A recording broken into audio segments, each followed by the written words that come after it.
আসসালামু আলাইকুম। আশা করি ভালো আছেন।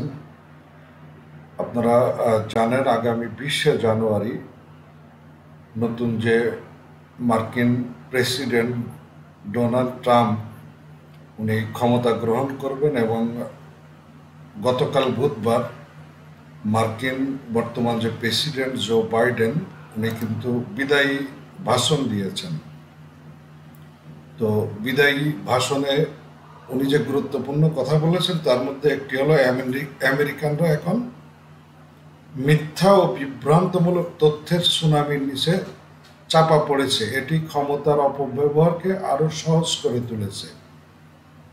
যুক্তরাষ্ট্রে এমন একটি ধনিকতন্ত্র গড়ে উঠেছে যা বিপুল ধন সম্পদ, ক্ষমতা ও প্রভাবের মাধ্যমে আমাদের গণতন্ত্র, মৌলিক অধিকার এবং স্বাধীনতার জন্য হুমকি সৃষ্টি করছে। ন্যায় বিচার ও সমান অধিকার নিশ্চিত করতে সবাইকে একযোগে কাজ করার আহ্বান জানিয়েছেন তিনি। সমাজের প্রতিটি মানুষকে এই লড়াইয়ে এগিয়ে আসার জন্য তিনি বলেছেন। তো আসলে আমরা জানি যে সারা বিশ্বে না, একেবারে বিশ্বের সমস্ত জায়গায় যারা টাকাওয়ালা মানুষ তারা সবসময় গরিব দিনমজুর এই শ্রেণীর মানুষের উপরে আসলে বিভিন্নভাবে নির্যাতন করে আসে।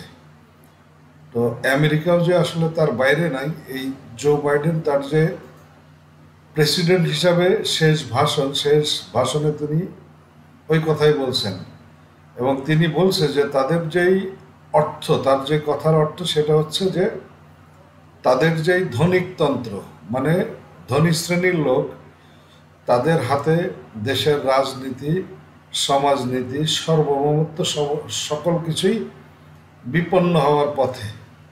আমাদের বাংলাদেশেও একই অবস্থা, সারা বিশ্ব একই অবস্থা। কারণ এই আমেরিকা সারা বিশ্বে তাদের যেই প্রভাব, এই প্রভাব খাটাইতে একের পর এক যুদ্ধ বিগ্রহ সবসময় লাগিয়ে রাখে।